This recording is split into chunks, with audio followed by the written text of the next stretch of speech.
பர்டிகுலராக இவர் போகிற அந்த பகுதி, அந்த மாவட்டம், அதில் திமுகவினர் நடத்தி இருக்கக்கூடிய வஞ்சனைகள்னால் உறுதிமொழி கொடுத்துட்டு போன தேர்தலில் அதை இன்னமும் நிறைவேற்றாமல் ஏமாற்றி இருக்கிறார்களா, அந்த நிறைவேற்றப்படாத வாக்குறுதிகளை தான் நான் வஞ்சிக்கப்பட்டதுன்னு சொல்கிறேன்.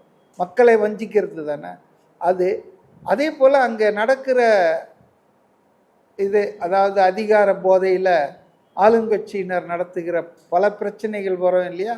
இப்போ அதே போல் மக்களுக்கான சில கோரிக்கைகள் இருக்கும், நியாயமான கோரிக்கைகள். இப்போ அந்த கோரிக்கைகள் எல்லாம் இவர் தெரிஞ்சிட்டு ஸ்டடி பண்ணிவிட்டு இவர் ஆட்சிக்கு வந்தால் என்ன செய்ய போகிறோம். அப்போது இந்த பிரச்சாரம் என்பது திமுக ஆட்சியை அம்பலப்படுத்துவதோடு மட்டும் இல்லாமல் டபுளாக இருக்கணும். ஒன்று அம்பலப்படுத்தணும் அவங்களுடைய ஆட்சியின் ஒழுங்கீனம், லஞ்ச லாவண்யம், குடும்ப அரசியல், சட்டம் ஒழுங்கு சீர்கெட்டு இருக்கிறது, ஜாதி கலவரங்கள், ஜாதி வெறி அதிகமாக இருக்குது, ஆணவ கொலைகள், இதெல்லாம் ஹைலைட் பண்ணணும். அதாவது அதெல்லாம் மைனஸ் ஆஃப் டிஎம்கே கவர்மெண்ட் 4.5 வருஷத்தில் அவங்க தவறுகள். ஆனால் அதை மட்டுமே சொல்லிட்டு போனால் ஜனங்க ஓட்டு போட மாட்டாங்க.